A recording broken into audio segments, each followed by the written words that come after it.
usando esse texto como parâmetro que você conhece, 10 leprosos, aí você conhece todo o contexto. O presbítero Santo, quando pregou aqui, ele explicou muito bem como a sociedade repudiava. Os leprosos eles tinham que sair, abandonar a família. Então, vocês já sabem, há todo um cenário aí de dor e sofrimento, exclusão, tudo bem. Eles eram considerados impuros, alguns tinham que andar com sinos, como se fossem cavalos, para anunciar. Alguns tinham que gritar impuro, impuro, para que ninguém chegasse perto, porque a lepra, né, é uma doença contagiosa. Graças a Deus, em muitos lugares do mundo ela já foi erradicada, mas há lugares ainda em que essa doença existe, enfim.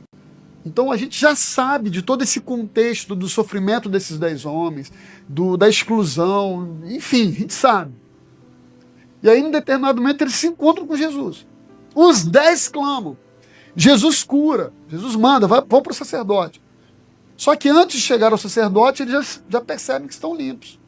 9 seguem a jornada e um decide voltar aos pés de Jesus. Então essa é a tônica. É sobre isso que nós vamos falar.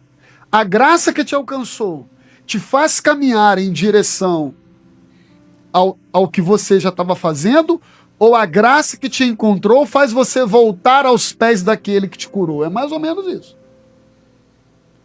É esse alinhamento. Porque se a graça que te alcançou não te leva de volta aos pés de Jesus, você está com a vida desalinhada. Você vai conviver com o milagre, mas não com aquele que realizou o milagre. Você vai conviver com a bênção que você tanto queria e que você foi atendido. E quantas pessoas, a partir das realizações que conseguem fazer na vida, em algum momento, esquecem totalmente do Senhor. Sim ou não? Eu até acredito que se eu fizesse uma pesquisa aqui, alguém poderia levantar a mão. Ah, pastor, eu conheço um amigo, eu conheço uma família que antes, olha, quando estava assim, quando estava assado, é Deus, é família, é igreja, é não sei o quê. Aí veio uma resposta, veio uma bênção, aí a pessoa sumiu.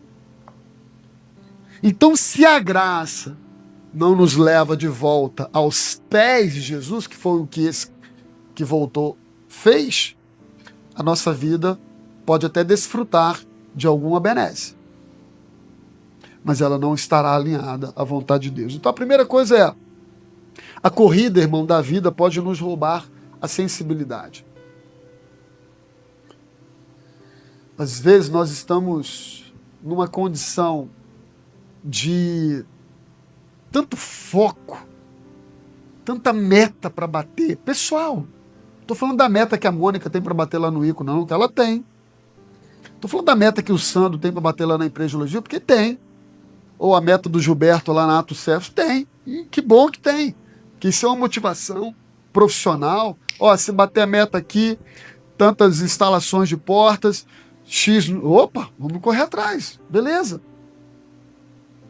Agora, fora as nossas tarefas, os nossos ofícios, isso é muito bom, parece que essa coisa vai entrando na nossa mente e a gente vai aplicando essa logística de mundo para tudo.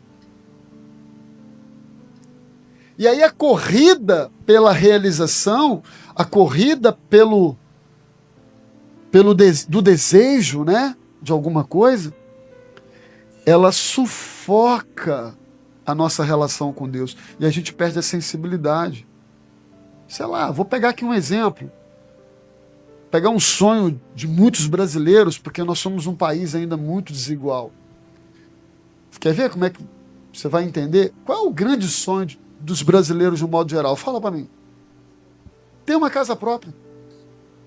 Gente, é ou não é? E eu te pergunto, há algum mal nisso? Não há uma alegria tremenda, irmão? Eu morei de aluguel durante anos, talvez haja irmãos aqui que ainda morem de aluguel. Quando a gente, num país tão desigual como o Brasil, quando a gente consegue conquistar a nossa casinha, ou nosso apartamento, ou que seja o casarão, o que importa? Você está morando debaixo do seu teto. Irmão, não é uma bênção?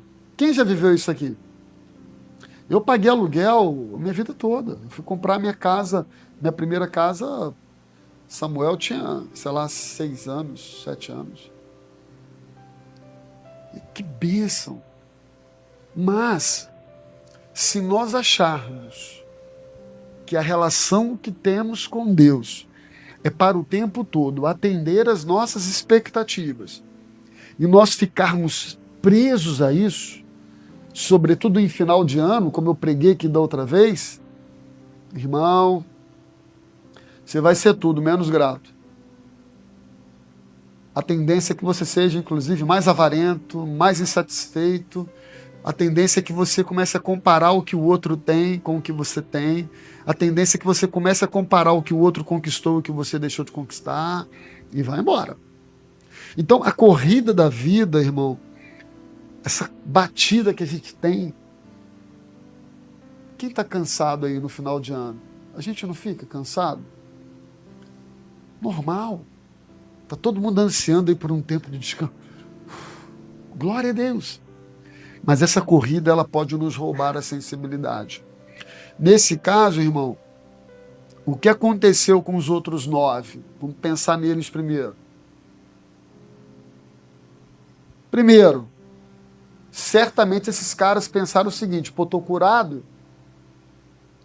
eu vou buscar viver tudo que eu não podia viver mais.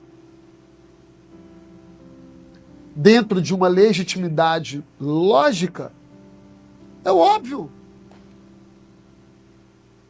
O cara vai ver que estava sem ver esposa, filhos, amigos, não sei quanto tempo, porque a Bíblia não fala. Mas como lepra era uma doença extremamente terrível, e os 10 estavam ali juntos, bem provável que aquele já fosse um lugar para isso, um leprosário. Então, bem provável que eles já estivessem ali há algum tempo. Então você fala assim: ah, pastor, eu também teria feito a mesma coisa, pô. E fiquei curado. Vou fazer o quê? Eu vou correr para cumprir com os desejos e anseios do meu coração. E isso na nossa mente, Adelmo, apresenta-se como uma legitimidade. Não tem nada demais. Vou aqui mal comparando, vocês me perdoem? Mal comparando. De repente o camarada não tinha carro, ia para a igreja a pé, pegava chuva, não conseguia carona, ia de ônibus, aqui não sei o quê. Eu sei que tem sempre essas histórias aí. Eu mesmo, para ir para a igreja, pegava 2, 3 ônibus, quando eu namorava a Kézia. Enfim.